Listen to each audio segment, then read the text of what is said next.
नमस्कार, स्वदेश एजेंडा देख रहे हैं आप। मैं हूं आपके साथ राखी। यूपीएससी ने 17 अगस्त को लेटरल एंट्री भर्ती के लिए 45 पोस्ट पर वैकेंसी निकाली थी। इसे अब रद्द कर दिया गया है। केंद्रीय मंत्री जितेंद्र सिंह ने यूपीएससी चेयरमैन को नोटिफिकेशन रद्द करने को कहा।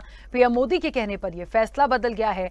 और आपको बता दें कि दरअसल यूपीएससी में लेटरल एंट्री को लेकर बहस छिड़ने के बीच मंगलवार को केंद्र सरकार ने लेटरल एंट्री के विज्ञापन पर रोक लगाने का आदेश दिया है। केंद्रीय कार्मिक मंत्री जितेंद्र सिंह ने यूपीएससी चेयरमैन को पत्र लिखकर कहा कि प्रधानमंत्री नरेंद्र मोदी के निर्देश पर सीधी भर्ती के विज्ञापन पर रोक लगाई जाए। कार्मिक मंत्री ने पत्र में कहा कि सरकार ने यह फैसला लेटरल एंट्री के व्यापक पुनर्मूल्यांकन के तहत लिया है। आपको बता दें कि मोदी सरकार के लेटरल एंट्री के जरिए सीधे सीनियर आईएएस लेवल की 45 वैकेंसी निकाली। इनमें ज्वाइंट सेक्रेटरी, डिप्टी सेक्रेटरी और डायरेक्टर जैसे बड़े सरकारी पद शामिल हैं। विपक्ष ने आरोप लगाया कि सरकार इस तरह से अपने लोगों को कुर्सी पर बैठाना चाहती है। ये संवैधानिक नहीं है। विपक्ष के नेता राहुल गांधी ने आरोप लगाया कि लेटरल एंट्री के जरिए सरकार खुलेआम एससी/एसटी और ओबीसी समुदाय का हक छीन रही है। इस पर केंद्रीय मंत्री अश्विनी वैष्णव ने पलटवार करते हुए कहा कि यूपीएससी में लेटरल एंट्री का कॉन्सेप्ट कांग्रेस सरकार का है। अब हाल फिलहाल तो लेटरल एंट्री का प्रस्ताव रद्द है, लेकिन राजनीतिक बहस लगातार जारी है। हम इस स्वदेश एजेंडा में इसी मुद्दे पर करेंगे चर्चा, लेकिन उससे पहले देखिए ये रिपोर्ट। यूपीएससी ने लेटरल एंट्री से होने वाली नियुक्ति का प्रस्ताव रद्द कर दिया है। यूपीएससी ने 17 अगस्त को लेटरल एंट्री के जरिए 45 पोस्ट के लिए वैकेंसी निकाली थी। केंद्रीय कार्मिक मंत्री जितेंद्र सिंह ने मंगलवार 20 अगस्त को यूपीएससी चेयरमैन से नोटिफिकेशन रद्द करने को कहा। उन्होंने कहा कि पीएम मोदी के कहने पर यह फैसला लिया गया है। आपको बता दें कि लोकसभा में विपक्ष के नेता राहुल गांधी ने कहा था कि लेटरल एंट्री में आरक्षण का प्रावधान नहीं है। उन्होंने आरोप लगाया था कि लेटरल एंट्री के जरिए एससी/एसटी और ओबीसी का हक छीना जा रहा है। मोदी सरकार आरएसएस वालों की लोक सेवकों में भर्ती कर रही है। उधर केंद्र सरकार के लेटरल एंट्री नोटिफिकेशन को रद्द करने के फैसले पर कांग्रेस अध्यक्ष मल्लिकार्जुन खड़गे ने सोशल मीडिया एक्स पर लिखा, हमारे दलित, आदिवासी, पिछड़े और कमजोर वर्गों के सामाजिक न्याय के लिए कांग्रेस पार्टी की लड़ाई में भाजपा के आरक्षण छीनने के मंसूबों पर पानी फेरा है। कानून मंत्री अर्जुन राम मेघवाल ने कहा कि अचानक राहुल गांधी का ओबीसी के प्रति प्रेम सामने आ गया है। वे एससी/एसटी और ओबीसी छात्रों को गुमराह करने की कोशिश कर रहे हैं। राहुल गांधी झूठ फैलाकर लोगों को गुमराह कर रहे हैं। मेघवाल ने कहा कि लेटरल एंट्री की शुरुआत कांग्रेस ने की थी। अब पीएम मोदी ने यूपीएससी को नियम बनाने का अधिकार देकर सिस्टम को व्यवस्थित किया है। उधर केंद्रीय मंत्री चिराग पासवान ने भी लेटरल एंट्री भर्ती पर सवाल उठाया था।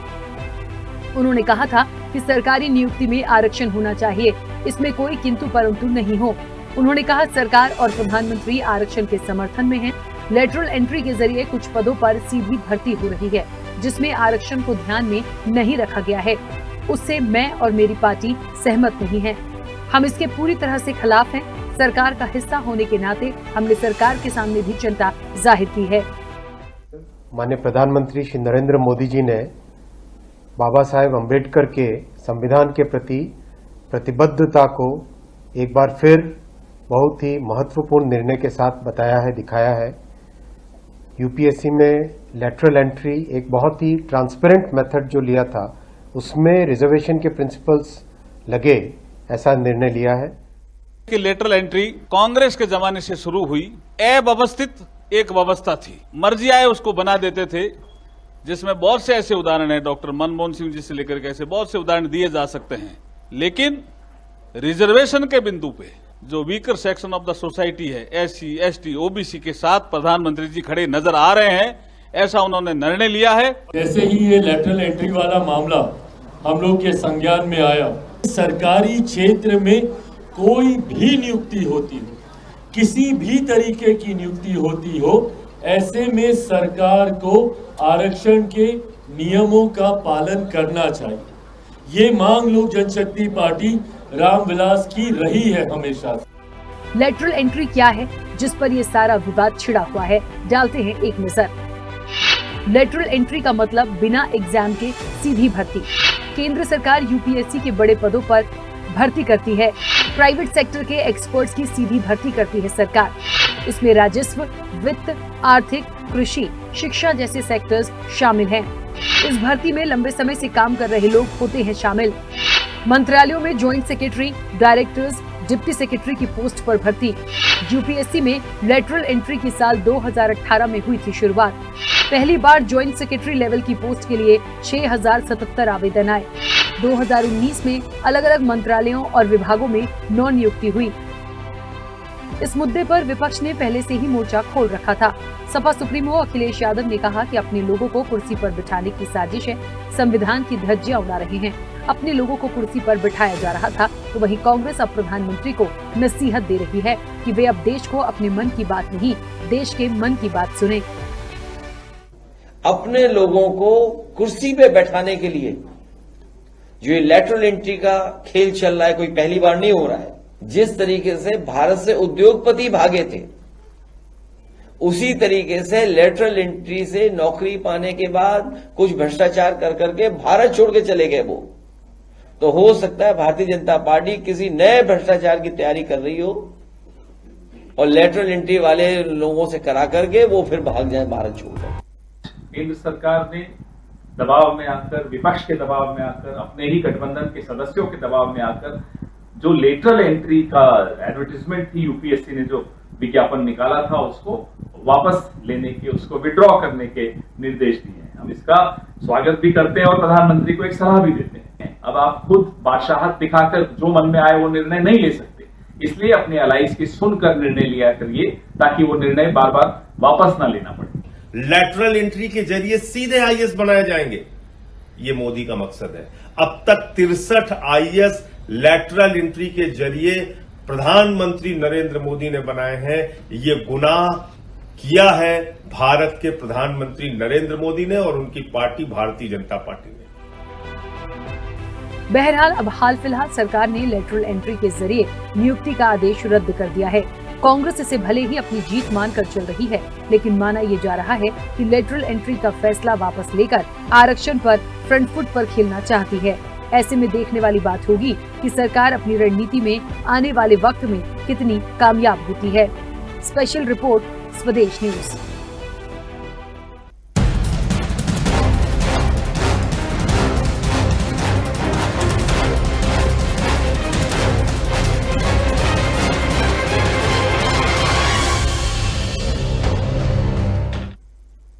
चलिए, तो जिस तरीके से लेटरल एंट्री की बात हुई और एक सीधी भर्ती जिसको कहते हैं, एक आदेश आता है पीएम मोदी का और उसको बिल्कुल तत्काल प्रभाव में निरस्त किया जाता है। देखिए, ये तो अच्छी बात है, अच्छा डिसीजन है कि ये तमाम चीजें हो रही हैं, लेकिन ये कब होता है? जब उसके पहले आप वैकेंसी निकालते हैं और जब आपको लगता है कि कहीं कुछ बवाल होगा, क्योंकि विपक्ष तो बिल्कुल हाथ में उस मुद्दे को लेकर बैठा ही था जिसमें ओबीसी भी आ रहा था। वो पहले से ही आरक्षण की चीजों को लेकर बिल्कुल एकदम तैयार ही थे कि कहीं से भी सरकार को छोड़ना नहीं है। तो ऐसे में कहीं ना कहीं शायद ऐसा लगा कि ये बहुत गलत डिसीजन हो जाएगा और इस वक्त पे ये भी देखना पड़ेगा कि देखिए इलेक्शन भी हैं, ये बहुत अच्छा डिसीजन होगा जो हो बिल्कुल फेयर हो, लेकिन इस वक्त पे पहले आना फिर उसको कैंसिल कर देना, तो देखिए सवाल तो उठना जायज है। सीधे चर्चा पर चलेंगे, हमारे साथ मेहमान जुड़े हैं। सबसे पहले आपका परिचय करा दें।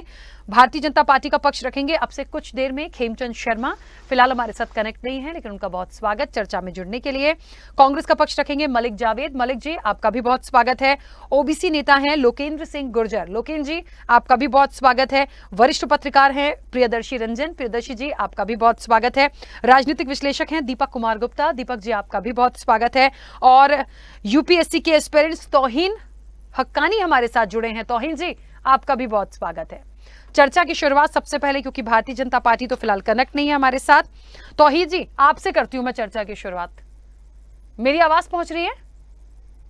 ये आपकी आवाज आ रही है? हाँ, तौहीन जी, सबसे पहले ये जो डिसीजन आया, इसे किस तरह से लेते हैं और क्या आप मानते हैं कि इस वक्त पे इसको पहले वो देखिए, क्योंकि ये सबको पता है पहले वैकेंसीज आई, उसके बाद एक आदेश आता है, इसको कैंसिल किया गया, तो कैंसिल किया गया इसकी तो सब तारीफ करेंगे कि हाँ ठीक है, सीधी भर्ती जो जिस तरीके से होती थी उसको हटाएंगे, लेकिन जिस वक्त पे अब किया जा रहा है पहले कभी इतना सोचा नहीं गया, तो सबसे पहले तो इस पे आपकी प्रतिक्रिया। देखिए, ये तो सब कह भी रहे हैं कि ये एक स्वागत योग्य कदम है पीएम नरेंद्र मोदी जी ने जो भी किया है, लेकिन इससे पहले 3 बार लेटरल एंट्री के थ्रू तकरीबन 60 से ऊपर जो है वैकेंसी भरी जा चुकी हैं। तो कहीं ना कहीं ये फैसला भी भारतीय जनता पार्टी का एक प्रभावित है आने वाले इलेक्शन से लेकर, लेकिन हम यूपीएससी एस्पिरेंट और जो भी ओबीसी एससी एसटी समाज के लोग हैं वो इसके शुरू से खिलाफ रहे हैं, क्योंकि इसमें जो है ओबीसी जो भी आरक्षण पाने वाले लोग हैं वो इसका विरोध शुरू से कर रहे थे। भारतीय जनता पार्टी का जहां तक कहना है कि ये लेटरल एंट्री कांग्रेस सरकार लाई थी, तो आप तो हमेशा से कांग्रेस सरकार जो भी लाती है उसके खिलाफ होते हैं। आप इस चीज को लेकर क्यों आगे बढ़ रहे थे? इसको आपको बंद कर देना चाहिए था, लेकिन चुनाव आ रहे हैं तो आप इस फैसले को वापस ले लेते हैं। लेकिन इससे पहले 3 बार आपने लेटरल एंट्री के जरिए वैकेंसी फुलफिल की, वो भी सेक्रेटरी, ज्वाइंट सेक्रेटरी और डायरेक्टर के पदों पर, जबकि एक यूपीएससी एग्जाम देने वाला छात्र एग्जाम पास करने के बाद 20 से 25 साल की जो सर्विस है देने के बाद उस पोजीशन पे पहुंचता है, और आप एक प्राइवेट सेक्टर से किसी इंसान को लेकर आ जाते हैं और इस उपाधि पर, इस पोजीशन पर उसे डाल देते हैं। तो ये तो बहुत ही बुरा और गलत कदम था। इसका पहले से भी विरोध हो रहा था। यूपीएससी के जो छात्र हैं वो बहुत पहले से, चाहे आप ओल्ड राजेंद्र नगर को ले लें और आप दूसरी जगह जहां भी यूपीएससी के छात्र तैयारी कर रहे हैं वहां पर कई बार धरने प्रदर्शन हुए इसको लेकर, लेकिन हमारी बात चूंकि आगे तक नहीं पहुंचती है। इस बार यूपीएससी के छात्र जो हैं वो लाइमलाइट में हैं, चाहे वो एक घटना हो उसकी वजह से, बाकी बहुत दूसरी चीजें। और इस बार विपक्ष से हम बहुत खुश हैं, क्योंकि विपक्ष बहुत मजबूत होकर इस चीज को उठा रहा है और उसी की वजह से ये फैसला लिया गया है। चाहे वो राजनीति से प्रभावित हो, चाहे वो प्रधानमंत्री की जो अंतरात्मा है उससे कोई आवाज आई हो और उन्होंने ये फैसला लिया हो, तो हम तो इसका स्वागत करते हैं। ये ऐसा नहीं होना चाहिए। लेटरल एंट्री के जरिए यूपीएससी में एंट्री नहीं दी जानी चाहिए। जी ठीक है, चलिए वापस आऊंगी। खेमचंद जी भी हमारे साथ जुड़ गए हैं। खेमचंद जी, आवाज पहुंच रही है मेरी? जी आवाज आ रही है। नमस्कार, जय हिंद। नमस्ते। खेमचंद जी, देखिए लेटरल एंट्री, मुझे लगता है जिस तरीके से पूरा मामला आया, ठीक है, सबको क्लियरिटी हो गई है कि वो है क्या एक्चुअली में और कैसे होता था। पीएम मोदी के जिस तरीके से निर्देश हुए उसके बाद इसका जो नोटिफिकेशन था वो रद्द किया गया। मेरा सवाल बस ये है कि पहले क्यों वैकेंसी निकाल दी गई थी, या इसके पीछे, इसको कैंसिल करने के पीछे कोई और मंशा है? ये मैं इसलिए भी पूछ रही हूँ कि यदि हमें रद्द ही करना था या इस फेवर में सरकार थी ही नहीं या पीएम मोदी नहीं थे, तो फिर पहले वैकेंसीज क्यों आई और क्यों उसको हम इतनी तरफ से, इतने समय से उसको इम्प्लीमेंट कराते चले आ रहे थे? देखिए, मैं एक छोटा सा एग्जांपल देता हूँ। आपके यहाँ पे एक सिस्टम है कि जो प्राइम टाइम डिबेट है वो 8 से 9 होगी। जब तक कोई निर्णय नहीं ले लिया जाता है कि भाई 8 से 9 नहीं, वो 9 से 10 होनी चाहिए, क्योंकि अभी जैसे वर्किंग शेड्यूल लोगों के चेंज हो गए हैं, या फिर सर्दी का टाइम आ गया है, या कुछ और भी, तो जब आपको कम्युनिकेट किया जाएगा तो फिर आप उसको चेंज करेंगे। वैसे ही यहाँ यूपीएससी एक संस्थान है और एक नियम बना हुआ है। उस नियम के तहत जब वैकेंसीज हैं, और यहाँ पे थोड़ा सा मैं क्लैरिफाई कर दूं, हमारे यूपीएससी के जो मित्र हैं जो यूपीएससी की तैयारी कर रहे हैं, एस्पायरेंट हैं, कि ये यूपीएससी के पैरेलल नहीं है।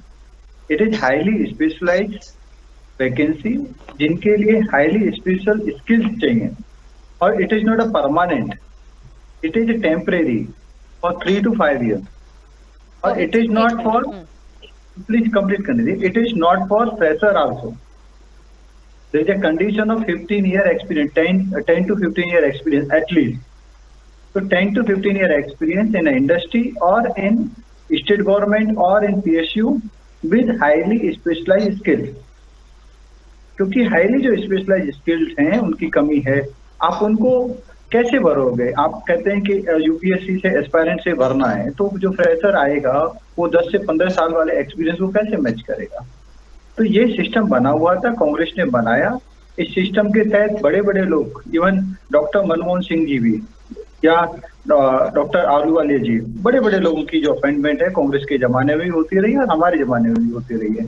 अब आदरणीय प्राइम मिनिस्टर मोदी जी ने, बहुत सारे लोगों ने सवाल उठाए, आदरणीय प्राइम मिनिस्टर मोदी जी ने माना कि हाँ ठीक है, इसमें जो रिजर्वेशन का सिस्टम है वो इसमें मिसिंग है। तो हम लोग सामाजिक समरसता की बात करते हैं, बराबरी की बात करते हैं, तो इस सिस्टम को रिव्यू किया जाएगा कि किस तरीके से यहाँ पे हाईली स्पेशलाइज्ड सिस्टम में भी कैसे रिजर्वेशन दिया जाए, कि कुछ लोग जो रिजर्वेशन कैटेगरी से आते हैं वो भी लेटरल एंट्री में उनको भी बेनिफिट मिल सके।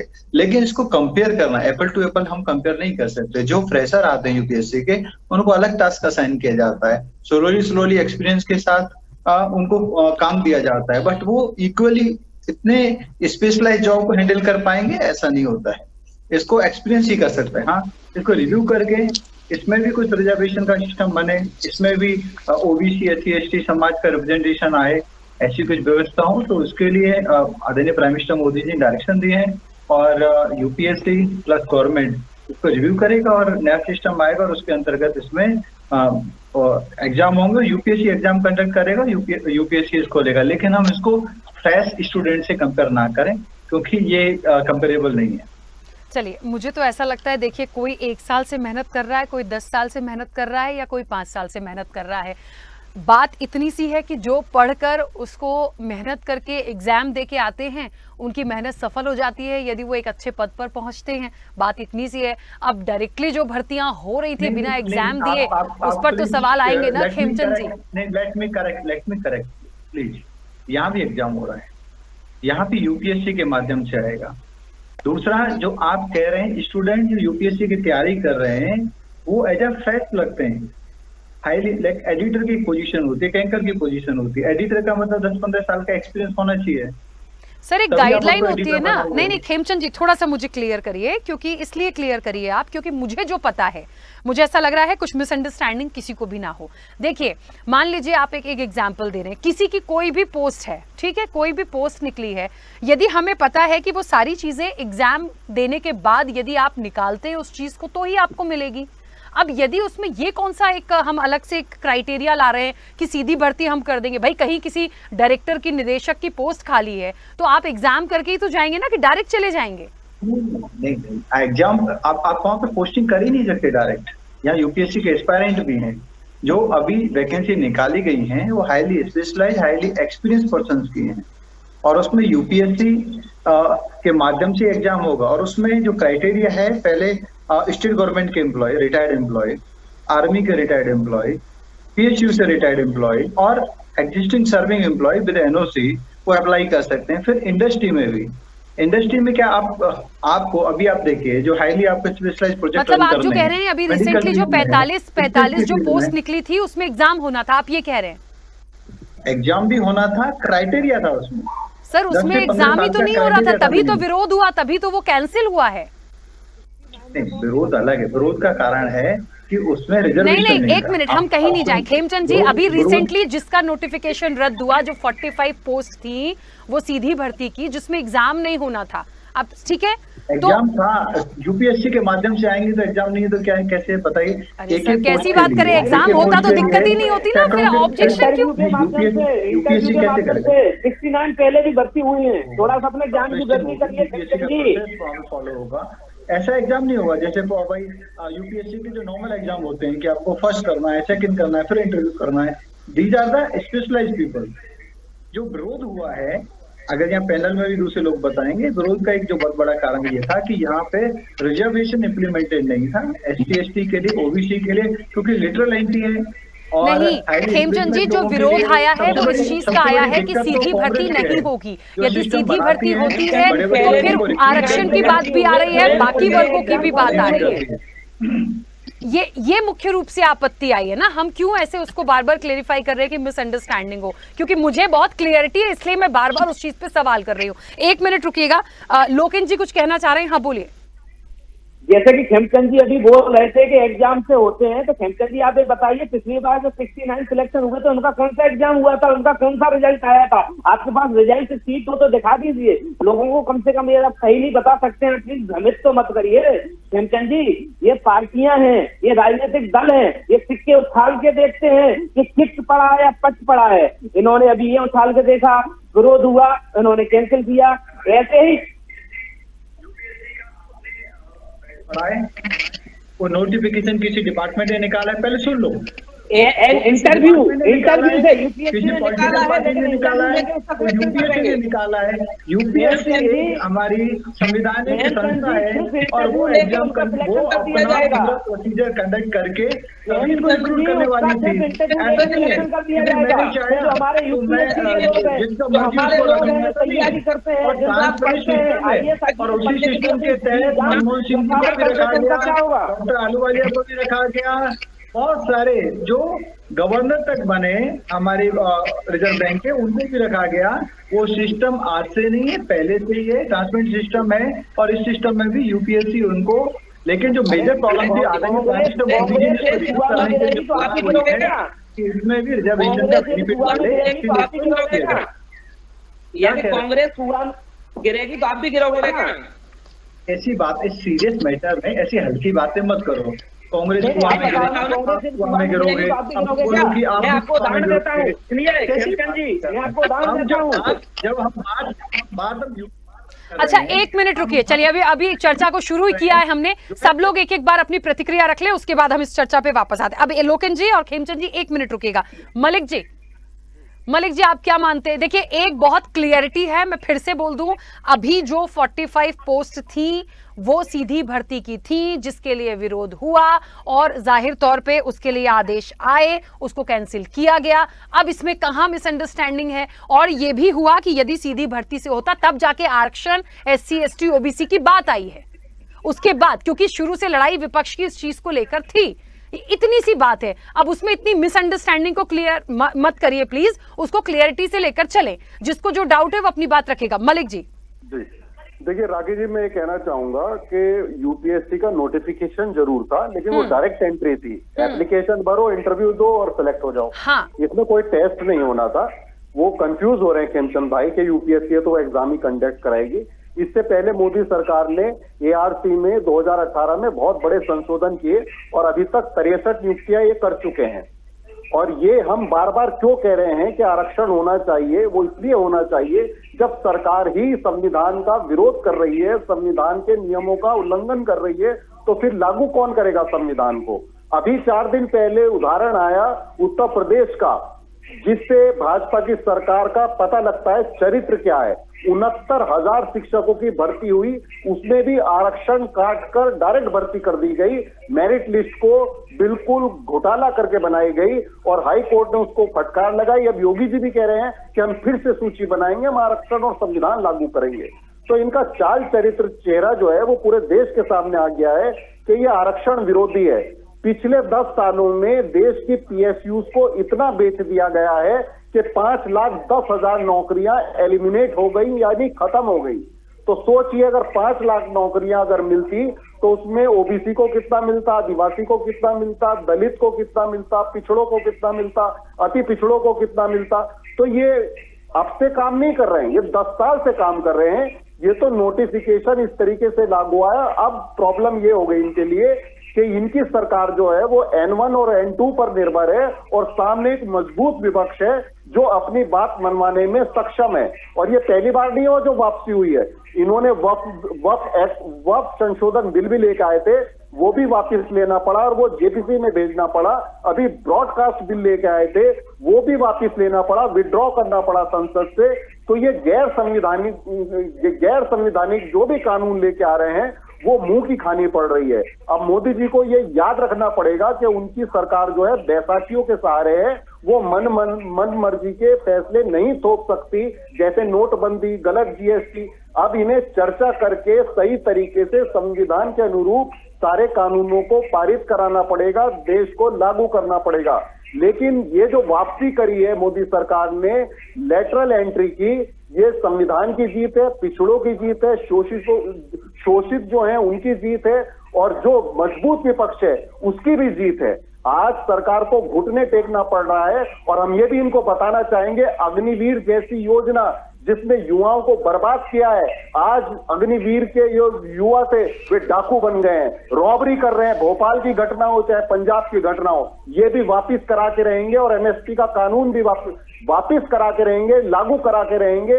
ये लिख के ले लीजिए राखी जी। ठीक है, चलिए वापस आती हूँ। प्रियदर्शी जी आवाज पहुंच रही है मेरी?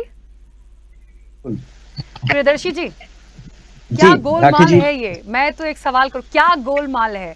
और अभी इस वक्त पे कैंसिल करने के पीछे कोई और बात है? मुझे तो कुछ और ही बात लग रही है सर, इलेक्शन है क्योंकि। हाँ, कुछ और बात हो सकती है, लेकिन जो ये मसला है बेहद गंभीर है।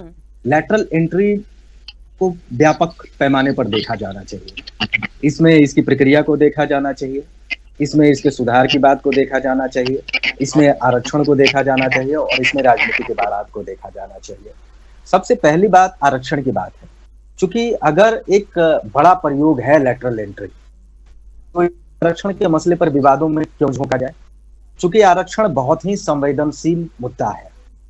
दूसरी बात इसकी प्रक्रिया की बात है, प्रक्रिया स्पष्ट नहीं है, जिसको लेकर के लैटरल एंट्री पर विवाद शुरू हो रहा है। तीसरी बात है इस पर राजनीति, जबरदस्त राजनीति हो रही है, आरक्षण की आग पर राजनीतिक रोटियां फिर से सेकी जा रही हैं। खास करके एनडीए के भीतर भी उनके जो सहयोगी दल हैं उन्होंने भी इस मसले पर विरोधी सुर अपना लिया है। खास करके जनता दल यूनाइटेड और चिराग पासवान की पार्टी ने अपनी ही सरकार को घेर लिया है। तो इससे यह जो मसला है पूरा गोलमाल हो गया है आपके शब्दों में। और मैं इन तमाम चीजों से अलग एक चीज देखता हूं, वो ये है कि लैटरल एंट्री बहुत ही बड़ा सुधार कर सकता था, ब्यूरोक्रेसी में सुधार का एक बड़ा प्रयोग हो सकता था। क्योंकि हिंदुस्तान में सबसे ज्यादा अगर कहीं सुधार की जरूरत है तो वह है ब्यूरोक्रेसी। और ब्यूरोक्रेसी जिस तरीके से एक सिस्टम में बड़े समय से परिवर्तन नहीं आया है, उसमें यह परिवर्तन कर सकता था। पहली बार 1966 में पहला प्रशासनिक आयोग ने अपना रिपोर्ट दिया था। उसके बाद 30 सालों के बाद दूसरी बार इस देश में वर्ष 2005 में प्रशासनिक सुधार आयोग का रिपोर्ट आया और इन रिपोर्टों में लैटरल एंट्री की बात की गई थी। हालांकि इन सुधार आयोगों की बात से पहले भी लैटरल एंट्री इस देश में होते रहा है। पूर्व प्रधानमंत्री डॉक्टर मनमोहन सिंह भी लैटरल एंट्री का फायदा उठा चुके हैं। रघुराम राजन हो, बिमल जलान हो, उर्जित पटेल हो जैसे नाम आरबीआई के गवर्नर बन चुके हैं लैटरल एंट्री से।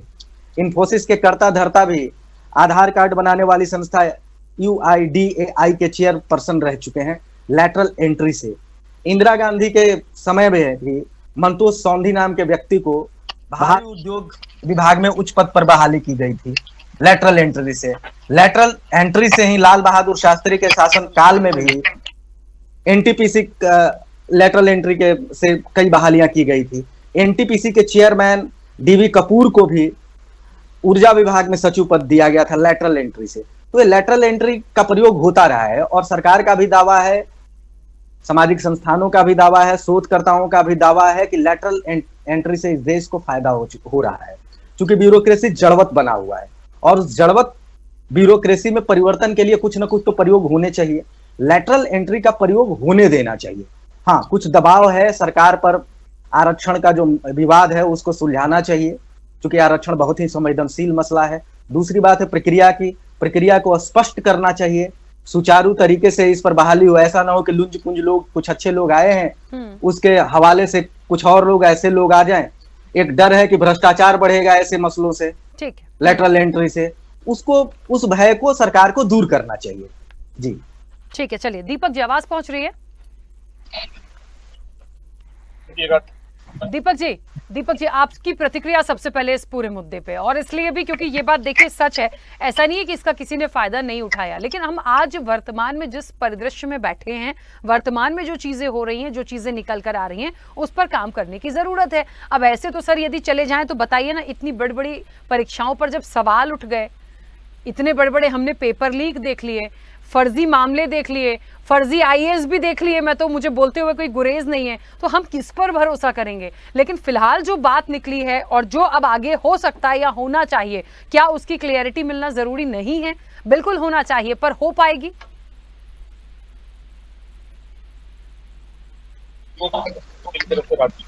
देखिए राकेश जी, जो लैटरल एंट्री वाली बात है, तो इसको अगर हम तरीके से सोचें तो इसमें कोई बुराई नहीं है, कहीं से कहीं तक कोई बुराई नहीं है, क्योंकि लैटरल एंट्री के थ्रू जिन लोगों को प्रवेश दिया जा रहा है वो आज में देश के कुछ एज ग्रुप के हैं, कुछ एक्सपीरियंस होल्डर पीपल हैं जिनको कि अगर हम डायरेक्टर लेवल पे ला रहे हैं तो उससे हमारे देश को फायदा ही होगा पॉलिसी बनाने में, क्योंकि वो बच्चे यूपीएससी क्लियर करके, पेपर क्लियर करके, प्रिलिमिनरी करके, इंटरव्यू क्लियर करके आईएएस ब्यूरोक्रेसी में आते हैं, वो स्टार्टिंग पे सीधा डायरेक्टर लेवल पे नहीं आ सकते, उनको पहले एसडीएम डीएम लेवल पे लाया जाता है। तो जिस तरीके से लेटरल एंट्री के थ्रू जिनकी एंट्री कराई जाती है, ये वो लोग हैं जो कि अपने अपने एरिया में, जैसे प्रोफेसर हैं, रिटायर्ड डॉक्टर्स हैं, चार्टर्ड अकाउंटेंट्स हैं, ठीक है, किसी कॉर्पोरेट सेक्टर में डायरेक्टर लेवल पे अगर रिटायर्ड हुए हैं तो उनको लिया जा रहा है, जिससे कि उनके एक्सपीरियंस को यूज करके अलग अलग डिफरेंट फील्ड में एक्सपर्टाइज करी जाए, जिससे कि नीचे से बच्चे ऊपर आ रहे हैं, जो अब 2022, 20, 21 बच्चे जब ऊपर प्रमोट होंगे तो उनको एक तजुर्बेकार लोगों के साथ एसोसिएट करते हैं। लेटरल एंट्री के अंदर कोई परमानेंट जॉब नहीं है, it's a contractual job, like taxation की तरीके से है कि 3 साल मैक्सिमम 5 साल, तो इसमें कोई इश्यू वाली बात नहीं है। अब जहां तक बात रही इसमें आरक्षण, तो देखिए आरक्षण देश में कहीं ना कहीं जरूरत हो सकती है और है, लेकिन इस पर्टिकुलर सेक्टर में आरक्षण इतना बड़ा मुद्दा नहीं होना चाहिए। ये तो मुद्दा होना चाहिए ना भाई, जब आप इसमें तो गवर्नमेंट एम्प्लॉइज भी तो अच्छे जो रिटायर्ड हो रहे हैं, ऐसा तो है नहीं कि नहीं आएंगे। तो जो गवर्नमेंट एम्प्लॉई आरक्षण के थ्रू ऑलरेडी जॉब पे आए थे, उनके पास तजुर्बा है और उन्हें अगर मेरिट पे सिलेक्शन करना चाहता है तो उसको कोई प्रॉब्लम। इसमें बेसिक बात ये कि इलेक्टरल एंट्री का जो सिस्टम है वो कितना पारदर्शी है, तो इसमें ऐसा भाई साहब ने कहा कि इसके अंदर कुछ ऐसे लोग सेलेक्ट हो जाए जो इसके लिए एलिजिबिलिटी में नहीं आते हैं, वो क्राइटेरिया सब उस क्राइटेरिया को ठीक करना पड़ेगा। इसमें आरक्षण को लेके राजनीति को लगता है नहीं करनी चाहिए, ये देश के फ्यूचर का हिसाब का जवाब देने वाली बात है। और इसमें इलेक्टरल एंट्री को लेकर के सरकार को से विस्तार जाना पड़ा, क्योंकि कहीं ना कहीं बांग्लादेश को देख के समझ में आता है कि आरक्षण को लेकर कितने बड़े मुद्दे हो गए। तो हमारे देश में और इलेक्शन बाई इलेक्शन आ रहे हैं, स्टेट इलेक्शन आ रहे हैं, दूसरा थोड़ा स्ट्रांगली इसके ऊपर फोकस करने का इस पे राजनीति ना, इलेक्टरल एंट्री सिस्टम को पारदर्शिता के साथ लाना पड़ता है। ठीक है, बिल्कुल ठीक है। तौहीद जी कुछ कहना चाह रहे थे, अपनी बात रखिए पहले। जी, अभी जितनी बातें हुई हैं उसमें 2-3 बातें बहुत साफ निकल कर आई हैं। देखिए, पहली बात ये कही जा रही है कि हमें एक्सपर्टीज चाहिए किसी भी विभाग में, तो मेरा ये कहना है, देखिए पहले एंट्री के जरिए लोग आए वो बहुत पहले का जमाना था। आज जो यूपीएससी एग्जाम लेता है उसमें तकरीबन 10 लाख लोग फॉर्म भरते हैं, और अगर आप लमसम भी मानकर चलें तो कम से कम 1 लाख बच्चे जो हैं वो सीरियस कैंडिडेट होते हैं यूपीएससी एग्जाम की, वो 2 साल 4 साल 5 साल से तैयारी कर रहे होते हैं। और ऐसा नहीं है कि वो एग्जाम निकालते हैं तो उनके पास किसी भी एक डिपार्टमेंट का बहुत अच्छा एक्सपीरियंस नहीं होता। अभी हाल फिलहाल का ट्रेंड देखेंगे तो इंजीनियरिंग के बहुत सारे स्टूडेंट जो इंजीनियरिंग में उन्होंने काम किया है, 5 साल उनकी एक्सपर्टीज है, वो यूपीएससी का एग्जाम देकर आ रहे हैं। मेडिकल से आ रहे हैं, अलग अलग फील्ड से लोग आ रहे हैं। उसके बाद अगर वो 10 साल 15 साल किसी विभाग में काम देते हैं तो ये तो सरासर यूपीएससी की जो चयन प्रक्रिया है उसी पर सवाल खड़ा करता है लेटरल एंट्री कि क्या हमारे पास 15-20 साल और 5 साल उससे पहले काम किया हुआ व्यक्ति इतना एलिजिबल नहीं है कि वो किसी एक विभाग को संभाल सके। दूसरी चीज मैं ये कहना चाहूंगा, प्लीज डिस्टर्ब न करें, दूसरी चीज ये है कि क्या किसी अधिकारी को कि लेटरल एंट्री के थ्रू डायरेक्टर बनाना, सेक्रेटरी, जॉइंट सेक्रेटरी बनाना ही जरूरी है? आप उसको एक एडवाइजर के तौर पर भी तो रख सकते हैं। आपको वो पोजीशन ही क्यों देनी है? वो पोजीशन जो एक एग्जाम निकाल कर आया है शख्स, उसको दीजिए। और अगर आपको एक्सपर्टीज लेकर आनी है तो उसको एक एज ए एडवाइजर पोस्ट दे के आप वहां रख सकते हैं। ये सरकार जो है, मोदी सरकार, ये शुरू से ही आरक्षण विरोधी रही है, ये पहले से पता है। और लेटरल एंट्री के जरिए कहीं ना कहीं सरकार जो है वो अपने हामी लोगों को डायरेक्टर की पोजीशन पे, जॉइंट सेक्रेटरी और सेक्रेटरी की पोजीशन पर रखना चाहती है। ये इसकी खुली दलील है। ठीक है, कुछ कह रहे हैं दीपक जी? हाँ, खेमचंद जी इसके बाद आ रही हूँ। अरे मैडम, हम भी बोल रहे। लोकेन जी 1 मिनट, वो उन्होंने समय मांगा, उन्होंने बीच में समय मांगा, इसलिए मैंने उनको टाइम दिया। 1 मिनट। समझ नहीं देखा आपने, एक बार मुझे बोला कि लोकेन जी आप बोलिए।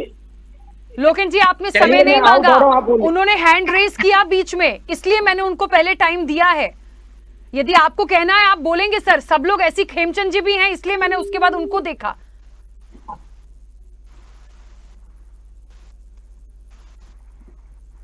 ठीक है दीपक जी, चलिए 1 मिनट मैं रोक रही हूं आपको। लोकेन जी बोल लीजिए पहले आप। चलिए वो चर्चा से फिलहाल अभी डिस्कनेक्ट हुए हैं, दोबारा कनेक्ट करने की कोशिश करेंगे। हाँ दीपक जी अपनी बात रखिए। मैं ये कहता हूं कि सबने बहुत अच्छी बात करी कि डायरेक्टर पोस्ट पे क्यों, सेक्रेटरी पोस्ट पे क्यों, एडवाइजरी क्यों, बिल्कुल ठीक बात है। यही मैं कह रहा हूं कि पारदर्शिता से एक सिस्टम बनना चाहिए और ये देखना चाहिए कि किसको कौन सी पोस्ट पे लाना है। ये कोई जरूरी नहीं है कि डायरेक्टर और ज्वाइंट सेक्रेटरी लेवल पे ही लाना है, एडवाइजरी भी बनाए जा सकते हैं, ऐसा नहीं। लेकिन उसको आप उन लोगों से कंपेयर नहीं कर सकते। बच्चा अभी एक फ्रेश एग्जाम देके आ रहा है, चाहे वो 5 साल के तजुर्बे से आ रहा है, चाहे 3 साल के तजुर्बे से आ रहा है, जिन लोगों को बायोलैक्ट्रल सिस्टम से लाया जा रहा है वो कहीं ना कहीं सीनियर है, तजुर्बे में भी सीनियर है और एज सीनियर है। तो इस चीज को ऐसे कंपेयर ना करें।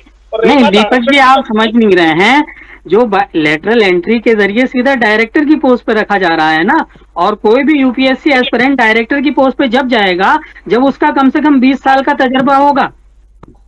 मैंने आज भी यूपीएससी के बहुत सारे स्टूडेंट से बात करी है, उनका भी ये कहना है कि ऐसा कुछ नहीं है कि अगर बायोलेटरल एंट्री से टीचर लोग अगर अंदर आते हैं तो ऐसी कोई दिक्कत वाली बात नहीं है। ये मैं नहीं कह रहा हूँ, यूपीएससी के स्टूडेंट कह रहे हैं। अगर आप चाहें तो एक बार दिल्ली में सब करा लें, कोई दिक्कत नहीं है, लेकिन इसमें राजनीति ना करें।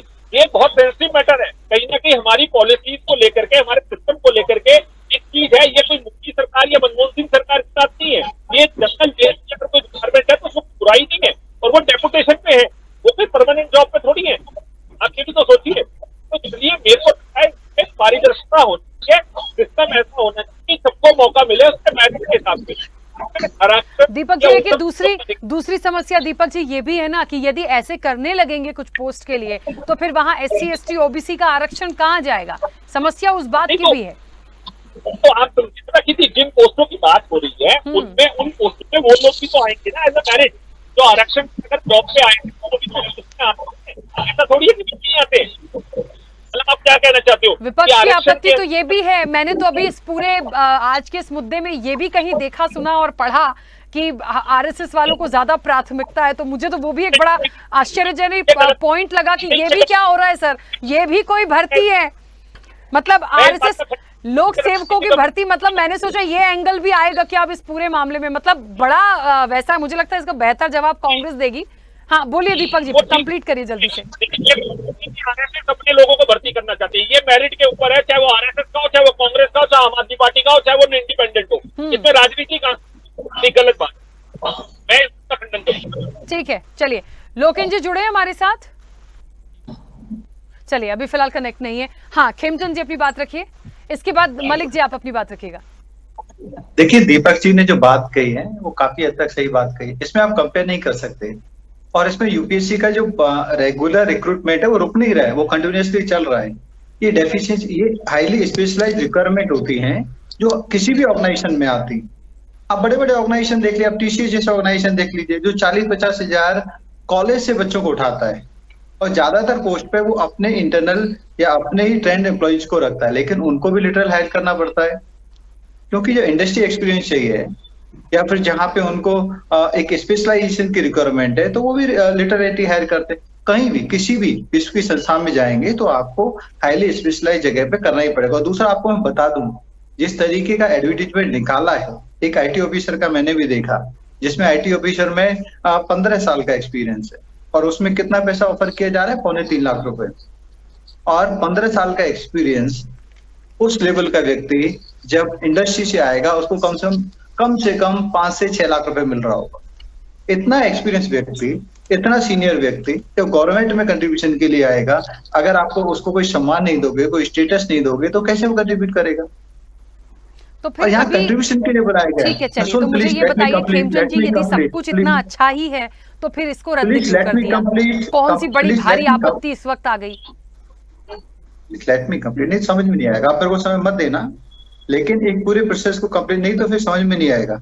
तो इसमें और ये आज से नहीं, अगर डॉक्टर साहब को लेटरल एंट्री से नहीं लेते तो वो कैसे अपना काम शो कर पाते, कैसे अपना स्किल शो कर पाते, कैसे वो फाइनेंस मिनिस्टर बनते, कैसे प्राइम मिनिस्टर बनते। मिला ना मौका, 2-3 हमारे आरबीआई के गवर्नर तक बने।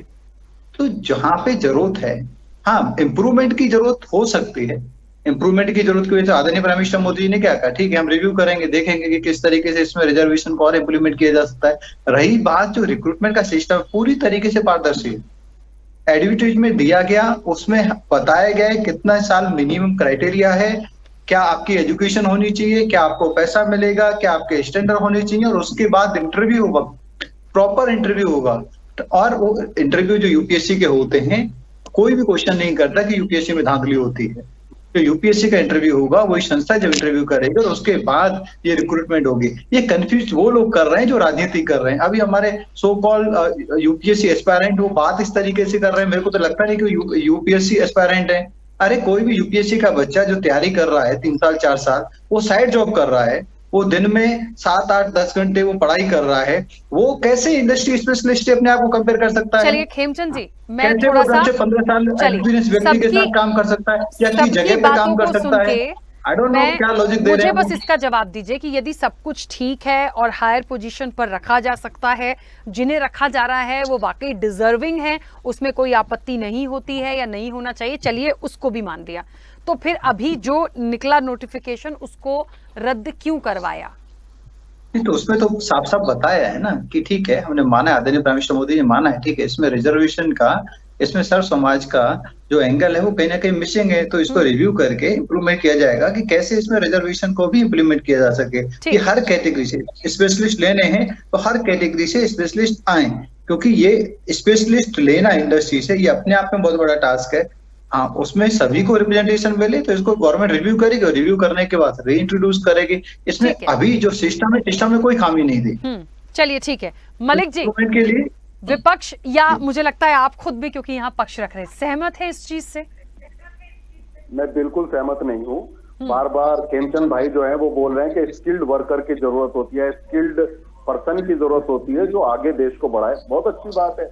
तो मेरा एक सवाल है, हर विभाग में कंसल्टेंट के तौर पे सैकड़ों लोग काम कर रहे हैं। 10 को तो मैं जानता हूँ हर मंत्रालय में कौन एक्सपर्ट थे और कौन काम कर रहे हैं, वो सैलरी ड्रॉ कर रहे हैं कंसल्टेंट के तौर पे।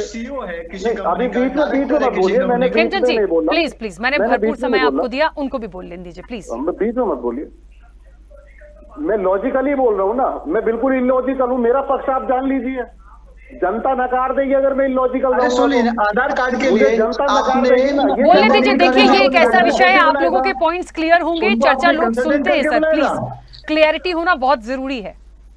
आपने नील गांधी जी को बुलाया था आधार के लिए, वो कंसल्टेंट करके बुलाया था, वो कंसल्टेंट करके आ जाते, कोई भी कंसल्टेंट इतना बड़ा टास्क हाथ में ले लेगा। खेमचंद जी प्लीज, उन्होंने इंटरप्ट नहीं किया था सर, मुझे नहीं लगता कि मुझे इतनी बार इंटरप्ट करने की जरूरत है। आप सब सम्मानीय हैं, अक्सर मेरी चर्चा में जुड़ते हैं, इतना इंटरप्ट करने की जरूरत नहीं है सर। मैं गलत बात बोलूंगा, आप नकार देना। जीरो प्लीज थोड़ा सा समय बचा है, प्लीज उनको अपनी बात रखने दीजिए। इन्होंने एक्सपर्ट की बात की, बहुत स्किल्ड होना चाहिए। स्मृति ईरानी कौन सी पढ़ी लिखी थी जो शिक्षा मंत्री बना दिया? क्या पढ़ाई थी उनकी जो पीएचडी होल्डरों की डिग्री दे रही थी एजुकेशन मिनिस्टर? बताइए। और दूसरा, ये बार बार कह रहे नंदन नीलकर्णी ने क्या किया? और भाई उन्होंने, आप जो डायरेक्ट बेनिफिट ट्रांसफर हो रहा है, आप बताइए 63 आपने नियुक्तियां करी लेटरल एंट्री से। एक आदमी का बायो बता दीजिए जो देश के इतिहास में कोई अच्छा काम किया उसने। 63 तो आप कर चुके हो, इसको छोड़ दीजिए 45 को। एक बता दीजिए आदमी आपने कौन से आधार पर इसकी काबिलियत को चुन के आपने 63 की नियुक्ति करी डायरेक्टर और सेक्रेटरी लेवल पर। हर मंत्रालय में कंसल्टेंट के तौर पे लोग काम कर रहे हैं, एक्सपर्टीज काम कर रहे हैं। लेकिन प्रॉब्लम क्या है, और आपने एक सवाल बहुत अच्छा पूछा था राखी जी, कि आरएसएस के लोग, आप किसी भी यूनिवर्सिटी को उठा के देख लीजिए, चांसलर हो, वाइस चांसलर हो, प्रोफेसरों की नियुक्तियां किस तरह हो रही हैं। आप बड़ी बड़ी संस्थाओं के जो बड़े बड़े लोग हैं, अध्यक्ष हैं बड़े बड़े, आप उठा के देख लिए किस तरह नियुक्तियां हो रही हैं। और ये ट्रांसपेरेंसी की बात कर रहे थे कि इस एडवर्टीजमेंट में बहुत ट्रांसपेरेंसी है। देश की संपत्ति किस तरह बेची जा रही है उसमें ट्रांसपेरेंसी नहीं है, तो इसमें क्या ट्रांसपेरेंसी होगी जिसमें केवल इंटरव्यू है, मार्क्स को कोई देखेगा ही नहीं। किसने इंटरव्यू दिया उसके पैनल का ही बता दीजिए, कौन पैनलिस्ट होंगे जो इंटरव्यू लेंगे। तो आज डिप्टी स्पीकर नहीं है देश में, पार्लियामेंट में, मोदी जी डिप्टी स्पीकर से डर रहे हैं। राजनीति नहीं है, राजनीति आप लोग कर रहे हो, रिक्रूटमेंट करने की, और ये पहुंच गए डिप्टी स्पीकर पे। इसको कहते हैं राजनीति, इसको कहते हैं इग्नोरेंस। इतने सीरियस मैटर पे कि हम स्पेशलिस्ट रिक्रूट कर रहे हैं। चलिए फिर इसके किसी और एंगल पे चलूं ये पहुंच गए। मैं सोच रही थी कि सब एक ऐसा पैनल है आज मेरे पास जो अपनी अपनी बातों को रखेगा, बहुत क्लियरिटी आएगी। देखिए, यदि राजनीति और दूसरे एंगल पे जाना है तो वो मुझे लगता है सबसे बड़ा उसका पावर मेरे पास है, क्योंकि मैं एक जर्नलिस्ट हूं। मैं यदि कनेक्शन हरियाणा के इलेक्शन से करने लग जाऊं तो दलित और पिछड़े वर्ग की कितनी आबादी है, 75% तो चला जाता है सर। तो इस वक्त पे कैंसिल इसलिए किया है, रिव्यू करने की जरूरत इसीलिए पड़ रही है कि यदि छोड़ दिया इस वक्त पे तो बड़ी दिक्कत हो जाएगी हरियाणा में भारतीय जनता पार्टी को। बहुत सारे फैक्टर्स देखने पड़ेंगे हमें, ये जो कैंसिल हुआ है नोटिफिकेशन। तो मुझे इसलिए लग रहा है कि ऐसी बात करें जो तर्क के साथ हमें पढ़ने, सुनने, बोलने में अच्छी लगे। ठीक है, कुछ कहना चाह रहे थे प्रियदर्शन जी? एक मिनट, हाँ मलिक जी एक सेकंड। प्रियदर्शन जी हाँ, जल्दी से अपनी बात रखिए।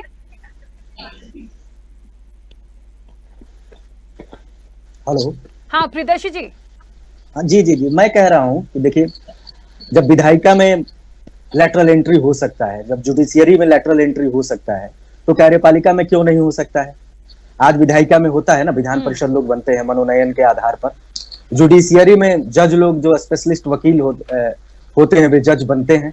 वकीलों का, सरकारी वकीलों का जो पैनल होता है वो किसी रिटन आधार पर तो होता नहीं है, किसी इंटरव्यू के आधार पर तो होता नहीं है, लेकिन लोग पैनल में आते हैं ना, तो लैटरल एंट्री तो होती है ना। तो कार्यपालिका कैसे अछूता रह सकता है? कार्यपालिका पर जब भी इस देश में सवाल खड़ा हुआ है, उसमें सुधार की बात हुई है ब्यूरोक्रेसी में, तो बड़ा बवाल खड़ा हुआ है। चूंकि कार्यपालिका, मैं इसलिए शब्द ब्यूरोक्रेसी को कह रहा हूं क्योंकि अस्थायी कार्यपालिका और अस्थायी कार्यपालिका, अस्थायी कार्यपालिका मंत्रिमंडल है और अस्थायी कार्यपालिका ब्यूरोक्रेसी है। तो जब भी अस्थायी कार्यपालिका में यानी ब्यूरोक्रेसी में सुधार की बात होती है, इस देश में बवाल खड़ा हो जाता है। आज भी वही हो रहा है। बड़े स्तर पर प्रशासनिक सुधार की जरूरत है, शासन उस ओर अड़ा हुआ है, लेकिन कुछ लोग पता नहीं कहां से क्या तर्क ला रहे हैं ब्यूरोक्रेसी को लेकर के, समझ में नहीं आ रहा है। लेकिन ये बात सुनिश्चित करने की जरूरत है कि इस देश में क्या प्रशासनिक सुधार की जरूरत नहीं है। मुझे लगता है कि बड़े पैमाने पर है। आज विधायी पालिका में एंग्लो इंडियन के आधार पर आरक्षण मिलता है ना, मिलता था, अभी कुछ दिनों पहले खत्म हुआ है। राज्यसभा में लोग मनोनयन के आधार पर जाते हैं ना, जज लोग बनते हैं ना, स्पेशलिस्ट वकील। सुप्रीम कोर्ट में तो यहाँ तक अधिकार है कि राष्ट्रपति के प्रसाद पर्यंत कोई सुप्रीम कोर्ट का जज भी बन सकता है। तो ऐसी स्थिति में कोई अगर ब्यूरोक्रेसी में स्पेशलिस्ट आ रहा है तो इस पर इतना बड़ा विवाद खड़ा करने की क्या जरूरत है? आरक्षण एक अलग मसला है, प्रक्रिया एक अलग मसला है, लेकिन लैटरल एंट्री अलग मसला नहीं है। यह विधायिका में पहले से मौजूद है, जुडिशियरी में पहले से मौजूद है, और वही ब्यूरोक्रेसी में भी आ रहा है। ठीक है, हाँ मलिक जी अब बोलिए, कुछ कह रहे थे, इसके बाद खेमचंद जी समय दे रही हूँ। देखिए राखी जी, मैं ये कहना चाहूंगा कि मान लिया कि ये जो नियुक्तियां थी खेमचंद जी बहुत अच्छे से निकालते, कोई गलती नहीं होती। आपके सामने मैं उदाहरण दे रहा हूं उत्तर प्रदेश का। 2019 में 69,000 शिक्षकों की भर्ती हुई और 5 साल जो ओबीसी SC ST के लोग थे वे धरना देते रहे, उन पे सरकार लाठी और डंडे चलाती रही। 5 साल के बाद फैसला आया हाई कोर्ट का और फिर सरकार कह रही हम करेंगे। तो 5 साल आपने जिनकी लिस्ट बनाई थी उनके साथ भी अत्याचार किया और जो लिस्ट से बाहर रह गए थे उनके साथ भी अत्याचार किया, अब फिर आप लागू करोगे। तो ये क्या तरीका है? इससे पता लगता है कि भाजपा किस तरीके से जो पिछड़ों की विरोधी है, दलितों की विरोधी है और आदिवासियों की विरोधी है। ये तो सामने है, मैं तो फैक्ट्स बता रहा हूं आपको, मैं आरोप नहीं लगा रहा हूं। फैक्ट्स ऑन रिकॉर्ड है, ऑन टेबल है, आपके टेबल पे न्यूज़पेपर खोलिए, सामने आ जाएगा। तो इससे ज्यादा मैं क्या कह सकता हूं? जब इतने सवाल उठने लग जाएं तो क्लियरिटी होना बहुत जरूरी होती है। खेमचंद जी, बात सवाल उठाने का नहीं है सरकार पर, बात इस चीज का है कि कोई भी बात कब उठती है या कोई भी बात कब विपक्ष के सामने आती है। यदि कहीं कोई आपत्ति है तो मुझे लगता है बात हो सकती है, क्लियरिटी देने की मंशा होनी चाहिए ना, कि हम अपनी किसी चीज को क्लियरिटी दे पाएं। आप दे पाएंगे, सरकार दे पाएगी, तो इतना विरोध होगा ही नहीं। लेकिन चीजें ही ऐसी आती हैं कि पहले आती हैं वैकेंसी, फिर वो रद्द होती हैं, फिर उसका कनेक्शन कहीं और चला जाता है, फिर बीच में RSS भी आएगा, तो इसलिए सवाल उठता है। नहीं, वैकेंसी पहली बार नहीं आई, वैकेंसी वर्षों से चल रही है और वेल नोन फेस जिन्होंने समाज के लिए, देश के लिए काफी कंट्रीब्यूशन किया, ऐसे लोगों को रिक्रूट किया गया। दूसरा, एक होता है तर्क, एक होता है कुतर्क। कुतर क्या हो गया, देखिए लोकसभा में अभी डिप्टी स्पीकर नहीं है। कुतर क्या हो गया, स्टेट्स में कुछ जो अभी रिक्रूटमेंट चल रही है उसमें कोई इशू है, वो क्योंकि कोर्ट में है, ये उसको कहते हैं कुतर। ये हम बात कर रहे हैं यूपीएससी की लिटरल एंट्री की, हाईली स्पेशलाइज रिक्वायरमेंट की, हाईली स्पेशलाइज लोगों की, जिनकी जरूरत है। कितने 45 और कितने यूपीएससी में रिक्रूट होते हैं, तो इनको कम से कम सोचना चाहिए। इंडस्ट्री से हाईली स्पेशलाइज किसी भी व्यक्ति को हम लेके आएंगे जिनकी सैलरी जो हम दे रहे हैं, मतलब जो गवर्नमेंट ऑफर कर रही है उससे डबल या ट्रिपल होगी, वो गवर्नमेंट में आएंगे। तो गवर्नमेंट में आते हैं कंट्रीब्यूशन की सम्मान की दृष्टि से, उनके पास एक अनुभव होता है, तो उनको जब हम बुला रहे हैं तो उनका क्या प्रोसेस होना चाहिए, डिस्कशन इस पे चल रहा है, ये कुतर्क कर रहे हैं इधर उधर के। अब इसमें रही बात कि ठीक है, कुछ लोगों ने उठाया कि भाई यहाँ पे भी ध्यान रखना चाहिए कि SC ST को, OBC को भी रिप्रेजेंटेशन मिले, तो ठीक है। तो गवर्नमेंट ऑफ इंडिया, पर्टिकुलरली आदरणीय प्राइम मिनिस्टर मोदी जी ने इस बात को माना कि ठीक है, हम इस बात को मानते हैं कि इसमें लिटरल एंट्री में अभी ऐसा कोई प्रोविजन नहीं है कि हम इन्फोर्स कर सकें कि इतने OBC इतने SC ST इसमें सेलेक्ट हों, क्योंकि इसमें अभी जनरलाइज है। तो उसके लिए हम रिव्यू करेंगे, उस सिस्टम को बेटर करने की कोशिश करेंगे। लेकिन जो भी करंट सिस्टम था, करंट सिस्टम के आधार पर यूपीएससी ने नोटिफिकेशन जारी किया, उसमें कोई दिक्कत नहीं है। और ये सिस्टम कांग्रेस के जमाने का है, वर्षों से ये सिस्टम चलता आ रहा है। हाइपोक्रेसी क्या कहते हैं कि जब हम कर रहे हैं तो गलत, ये कर रहे थे तो सही। अब हम तो इम्प्रूव भी करने के लिए तैयार हैं, इसीलिए हम लोगों ने ठीक है कहते हैं ना कि अब जो करना है वो सही से हो जाए, वो ज्यादा जरूरी है, क्योंकि बहुत मेहनत होती है, छोटा सा एग्जाम नहीं है, बहुत बड़ा एग्जाम होता है अपने आप में, बहुत मेहनत होती है बहुत सारे स्टूडेंट्स की। तो अब क्या मंशा है, यदि आपको हायर पोस्ट पर आपको सीधी भर्ती करनी है, उसका क्या क्राइटेरिया होगा, किन किन वर्क को रखा जाएगा, ये क्लियरिटी रखिए। बाकी एग्जाम्स के लिए तो मैं कहूंगी जो पेपर लीक होते हैं सर, इनका बहुत ध्यान देख लीजिए पहले, बहुत मेहनत होती है स्टूडेंट्स की। प्लीज कंफ्यूज मत करिए, दो चीजें, यूपीएससी की भर्ती प्रॉपर तरीके से चलती है, वैसे ही चलती रहेगी। लेटरल एंट्री की भी भर्ती का क्राइटेरिया बिल्कुल साफ है, प्रोसेस बिल्कुल साफ है। बात रिजर्वेशन की है, रिजर्वेशन को भी ये government of India prime minister साहब क्लियर करके, ठीक है चलिए सर, यदि कोई कंफ्यूजन हो रहा होता ना at all in the system, reservation की जरूरत ही नहीं है, नहीं उसको रिव्यू। चलिए 1 मिनट रुकिएगा, तौहीद जी अपनी बात रखिए जल्दी से सर, 1 मिनट। जो हमारे भारतीय जनता पार्टी के प्रवक्ता यहाँ पर हैं, उन्होंने मुझ पर इल्जाम लगाया कि मैं यूपीएससी एस्पिरेंट नहीं हूँ। मैं यूपीएससी एस्पिरेंट भी हूँ और मेरे बहुत सारे दोस्त जो हैं वो अधिकारी भी हैं, अभी काम कर रहे हैं। आप चीजों को समझ नहीं रहे हैं सही तरीके से। धीरे-धीरे वैकेंसी कम हो रही है, शुरू में 1150 के करीब वैकेंसी आती थी, वो वैकेंसी कम होते होते 950 पे आ गई। आप आरक्षण को भी बहुत अच्छी तरीके से नहीं समझ पा रहे हैं, क्योंकि एक ओबीसी SC ST व्यक्ति को डायरेक्टर की पोस्ट पे पहुंचने में या तो वो नहीं पहुंच पाता है या उसको 1 से 2 साल का वक्त मिलता है। तो इलॉजिकल बातें कर रहे हैं। जनरल कैटेगरी का व्यक्ति पहले पहुंच जाएगा और रिजर्वेशन कैटेगरी का बाद में पहुंचेगा। बिल्कुल बाद में पहुंचेगा, आपको तरीका नहीं पता है ना। एक ओबीसी कैटेगरी का व्यक्ति 35 साल में अगर वो IAS बनेगा तो पहुंच ही नहीं पाएगा डायरेक्टर सेक्रेटरी के लेवल तक। आप यूपीएससी के एस्पायरेंट हैं, बिल्कुल आप तर्क वाली बात को कुतर्क से काट रहे हैं। चलिए ठीक है, प्लीज किसी पर इस तरह से व्यक्तिगत टिप्पणी ना करें, जो भी है सबका अपना अपना मत है। देखिए हाँ दीपक जी जल्दी से अपनी बात रखिए, समय हो गया बस सर, ठीक है चलिए। तौहीद जी और खेमचंद जी प्लीज 1 मिनट। SC ST का व्यक्ति वहां पे डायरेक्टर तक पहुंचने में 20 साल, मतलब रिजर्वेशन वाला लेट पहुंचेगा। ठीक है दीपक जी प्लीज, समय हो गया, आप बोलिए। खेमचंद जी प्लीज रुक जाइए। बताएं कैसे, बताएं कैसे आप यूपीएससी के स्टूडेंट बताएं, एक्सप्लेन। सर समय नहीं है, हम फिर किसी चर्चा में बैठेंगे, इसको एक्सप्लेन कराएंगे। दीपक जी को भी बात रखने दीजिए, मुझे चर्चा को रोकना पड़ेगा यदि आप लोग सुनेंगे नहीं तो please. Deepak ji you are a young person, आप यूपीएससी एस्पायरेंट है, राजनीति में ना कूदे, सीधा बात। दीपक जी आप मुझे नहीं सुन पा रहे हैं, आप अपनी बात रखिए, वो लोग चुप नहीं हो रहे। सर समय हो गया, मुझे रोकना पड़ेगा। क्यों नहीं लाना चाहते आप? 5 साल तक एडवाइजर बनाइए उसको, 4 गुना कई बार नाम लिया। चलिए समय हो गया है, मुझे इस चर्चा को रोकना होगा। आप सभी का बहुत शुक्रिया इस चर्चा में जुड़ने के लिए। विषय बड़ा है, मुझे लगता है और कौन से क्लैरिफिकेशन की जरूरत है, इसके लिए फिर एक चर्चा में बैठना पड़ेगा। लेकिन जो भी बात है वो क्लियरिटी की है। देखिए कुछ तो है, आप ये नहीं कह सकते कि बिल्कुल सब कुछ पूरी पारदर्शिता के साथ है। यदि पारदर्शिता के साथ होता तो इतने सवाल नहीं होते। समझने की जरूरत है। अब देखते हैं आने वाले समय में क्या होगा। और हाँ, इलेक्शन से एक कड़ी जोड़ के भी देखी जा रही है, मुझे नहीं लगता वो वो बिल्कुल भी गलत है, क्योंकि 75% आप समझ रहे हैं दलित और पिछड़ा वर्ग हरियाणा में, तो ये कहीं ना कहीं बहुत प्रभावित करेगा। इसीलिए इस चीज को फिलहाल रद्द किया है। देखते हैं कितने दिन में चीजों को और सामने लाते हैं पीएम मोदी और कितना इंप्लीमेंट इसको करा पाते हैं। चर्चा में इतना ही। बने रहिए स्वदेश न्यूज के साथ। सबसे पहले देश।